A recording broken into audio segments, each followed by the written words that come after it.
Hoy, en Detective de Letras, investigaremos profundamente a Batman, el superhéroe que crearon mágicamente en un fin de semana.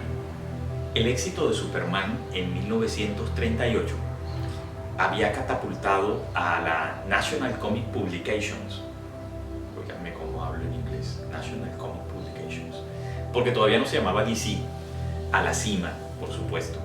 Y poco menos de un año después, a inicios de 1939, el mercado presentaba una oportunidad maravillosa para nuevos títulos y nuevos héroes que pudieran rivalizar con el Hombre de Acero. Con eso en mente, los editores solicitaron a todos los creativos nuevas ideas para nuevos superhéroes, pensando sobre todo en una revista que necesitaban catapultar, que era Detective Comics. En respuesta a esa solicitud de sus jefes, Robert Bob Kane creó Batman separado por guión.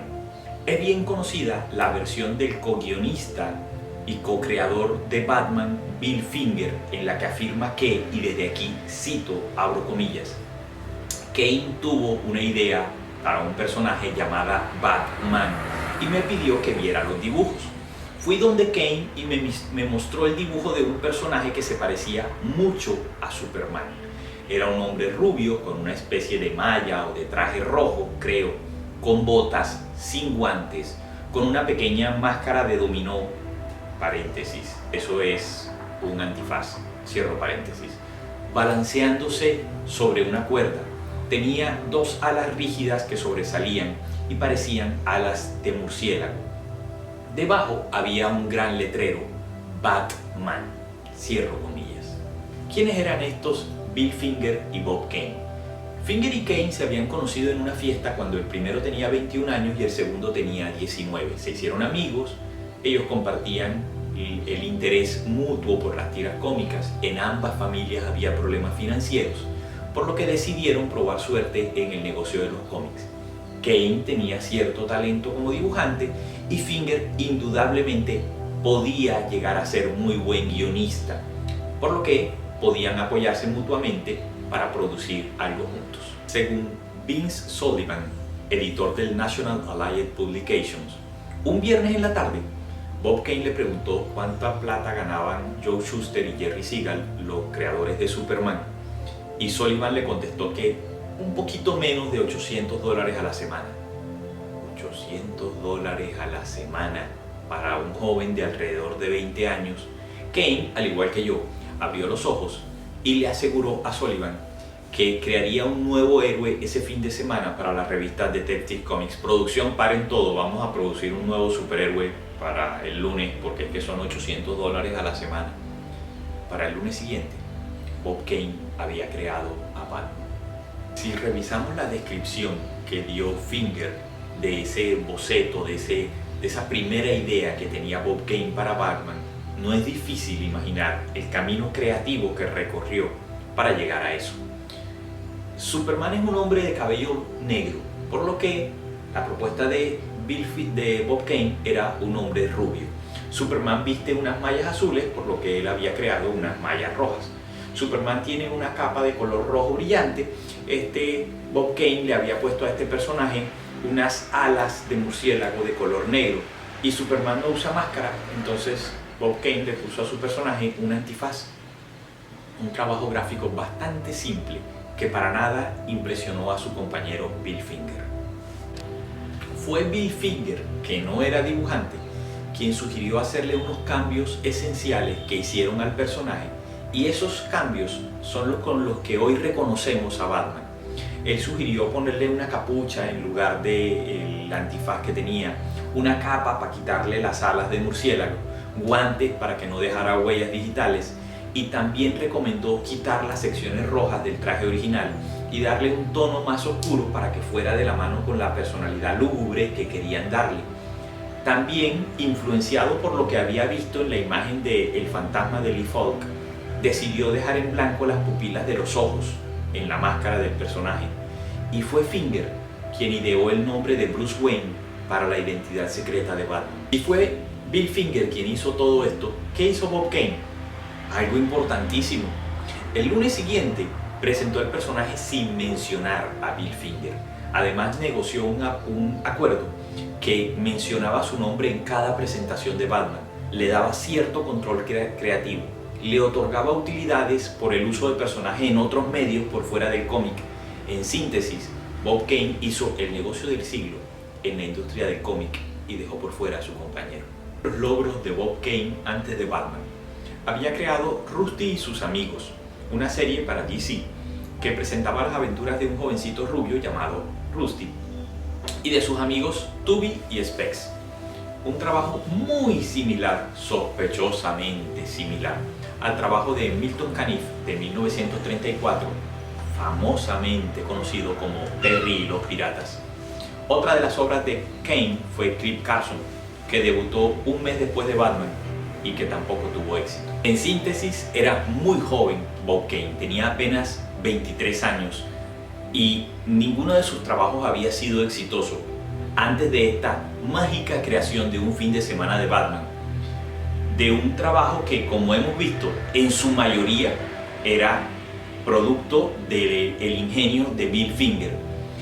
Bill Finger no recibió reconocimiento alguno en ese momento y siguió trabajando como escritor fantasma a quien le pagaba Bob Kane.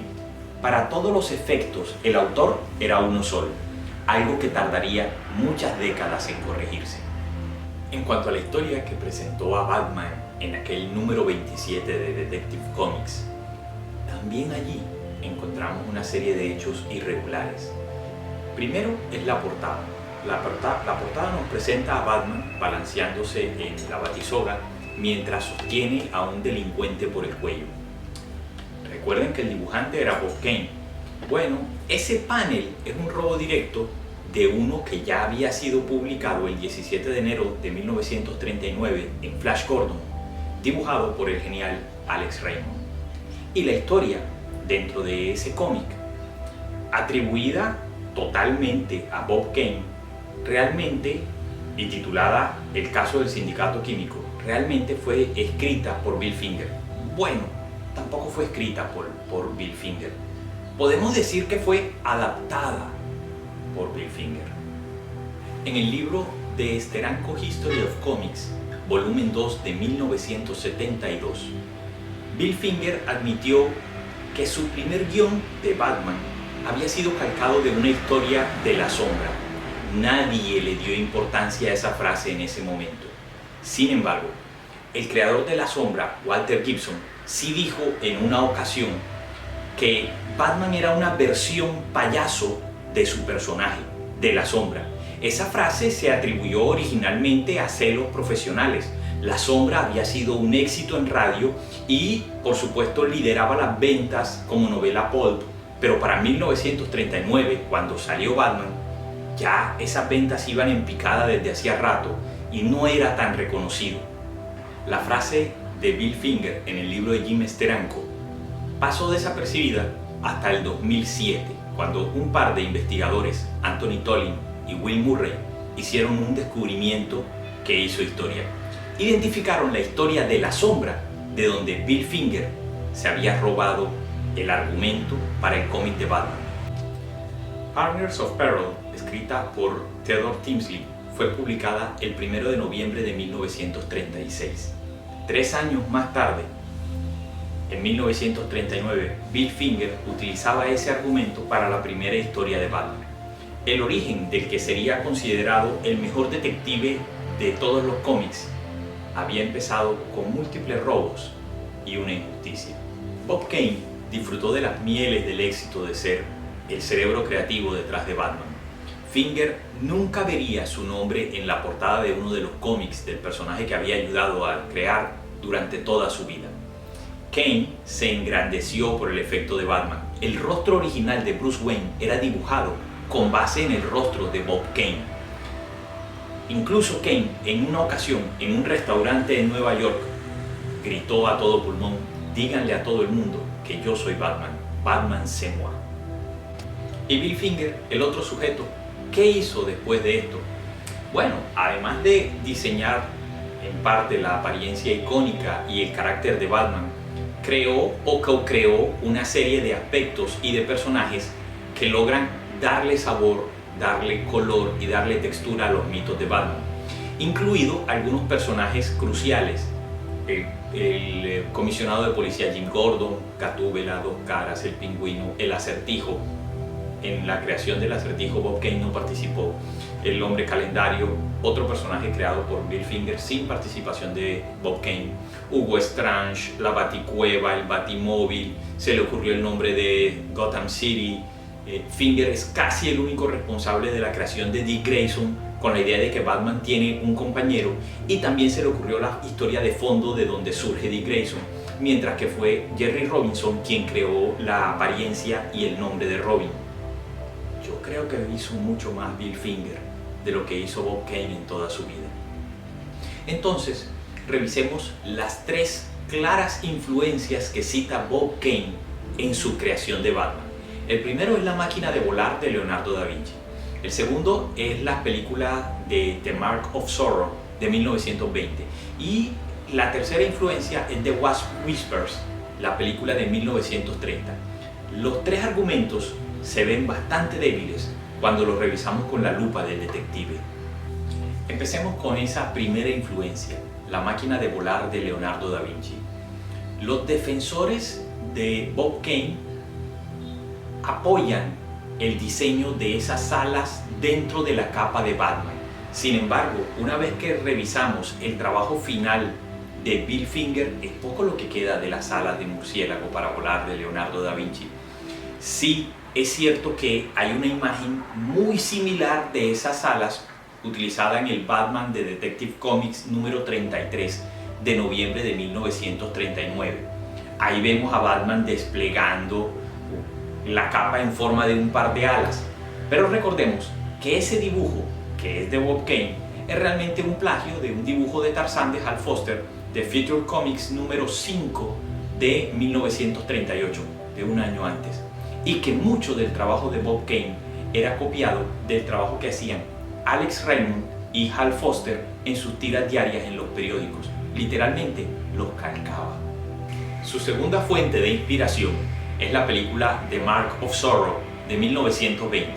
En esta película nos presentan por primera vez al zorro vestido enteramente de negro. El autor del zorro, Johnston McCulley, nunca lo había vestido enteramente de negro hasta después de esta película, de donde toma la idea.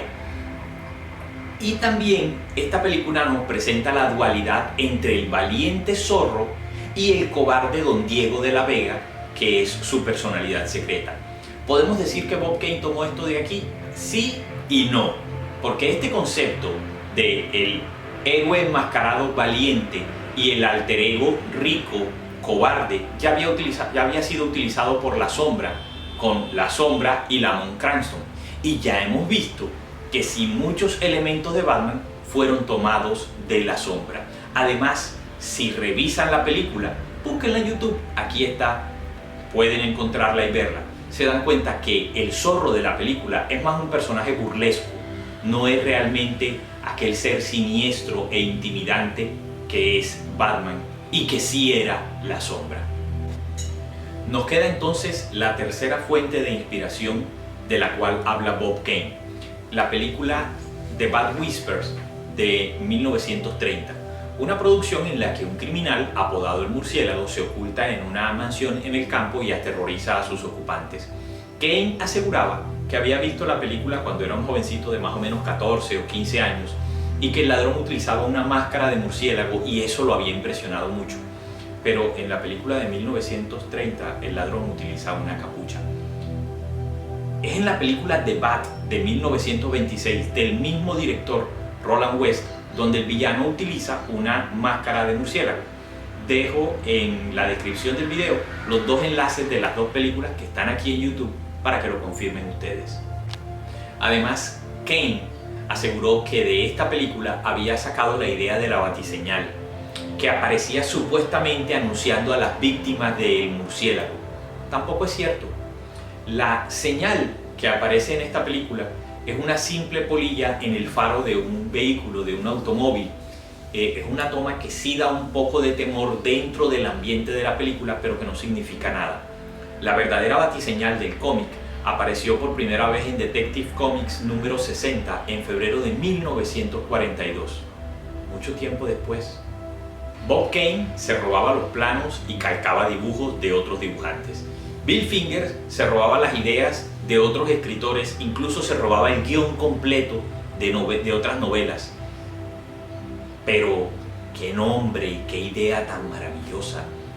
Batman, un hombre y un murciélago como héroe, a menos que esa idea tampoco fuera original de ellos. Los primeros dibujos de Batman fueron creados por Frank D. Foster II. Recuerden ese nombre. Y los hizo en 1932. En la escuela de arte donde estudiaba, uno de sus compañeros de clase era nada más y nada menos que Al Krapp. Y Al le pidió a Frank que colaborara con él y que lo ayudara a dibujar una tira cómica que llamaría Lil Abner, una de las tiras cómicas fundamentales en la historia del cómic en los Estados Unidos. Krapp interesó a Frank en crear historias para historietas, pero a él no le atraía esa historia de la familia campirana norteamericana y decidió buscar la idea de un nuevo superhéroe, un héroe de la noche, el hombre murciélago.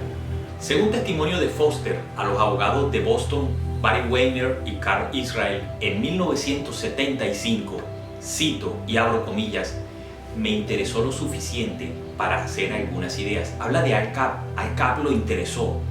Y me parece que en esos días e incluso ahora, la mayoría de las tiras cómicas eran sobre héroes que actuaban de día, como volar por el cielo durante el día, hacer obras buenas durante el día y así sucesivamente. Y pensé, bueno, ¿por qué no puede hacer eso por la noche?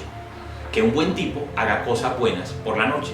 Entonces empecé a trabajar brevemente, muy brevemente, no demasiado en serio con Al Krapp, preparando un par de ideas.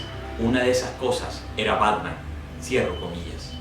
En 1937, 2 años antes de que Bob Kane tuviera ese maravilloso fin de semana en que dijo que creó a Batman, mientras Foster vivía en la calle 53 en Nueva York, a pocas cuadras de las oficinas de DC, ubicadas en la 480 Lexington Avenue, entre las calles 46 y 47, recuerden, entre las calles 46 y 47 mientras él vivía en la 53, ahí cerca, Frank mostró su trabajo a diferentes editores de cómics para que evaluaran su posible publicación. Recordó claramente haber dejado los dibujos, que lo llamaran para que volviera por ellos y cuando le dijeron que no podían utilizarlo. Pero Frank no recordaba ni las fechas exactas ni los nombres de las distintas personas que lo entrevistaron. No hay duda de que la gente de DC vio los dibujos de Frank Foster. Unas piezas de arte en las que podemos ver claramente e identificar al héroe de acción que viste un traje de 2 colores, 2 tonos, con una máscara de diseño muy similar a la del vigilante de Gotham City. Pero más importante aún, en la parte de atrás de ese arte está escrita la palabra Batman y debajo está escrita la palabra Nightwing. Junto al primer nombre, Batman, hay una marca de aprobación y también está la fecha, 1932, y la palabra Village, lugar donde vivía Foster en ese momento. No es posible demostrar que Frank Foster II le enseñó los bocetos, el concepto y el nombre de Batman a Bob Kane. Ya demostramos que sí los creó él, pero no hemos demostrado que se los haya mostrado a Bob Kane.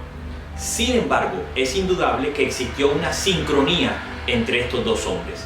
Estuvieron en los mismos lugares para las mismas fechas antes de la milagrosa creación de Kane, de quien ya sabemos que tenía la tendencia de copiarse y robarse ideas, dibujos, conceptos de otros autores y presentarlos como suyos. Para la misma época de esa creación milagrosa de Bob Kane, la ciudad de Nueva York se preparaba para la Feria Mundial de 1939, un evento en el que Frank Foster II trabajaba pintando un mural, un evento en el que DC Comics lanzaría un especial titulado New York World Fair Comic número 1. En ese especial hay una pequeña historia de solo 2 páginas titulada Ginger Snap at the New York World Fair. Y en esa historia, el padre de Ginger la lleva obligada a regañadientes a la feria. Pero lo importante aquí es que esa historia, guión, lápiz y tinta, estaba a cargo de Bob Kane. No es de extrañar entonces que Bob Kane fuera a la feria antes de su inauguración y que estuviera en el stand de DC y que recorriera el lugar buscando ideas para la historia que tenía que escribir y dibujar. Es lo que haría un buen artista. La misma feria en donde Frank Foster II trabajaba dibujando un stand. Estuvieron los dos en el mismo sitio al mismo tiempo. ¿Qué fue exactamente lo que creó Foster? Examinemos el concepto creativo del Batman original. Un mortal ordinario, sin poderes, disfrazado para hacer justicia, convertido en un héroe, es en ese momento una característica inusual. Si ese mortal es además un millonario con una gran cantidad de fondos, lo hace un poco más inusual. No era totalmente desconocido. Existía The Phantom de Lee Falk y existía Lamont Cranston, La Sombra, Kent Allard, Lamont Cranston, La Sombra, después les explico eso en un video, de Walter Gibson.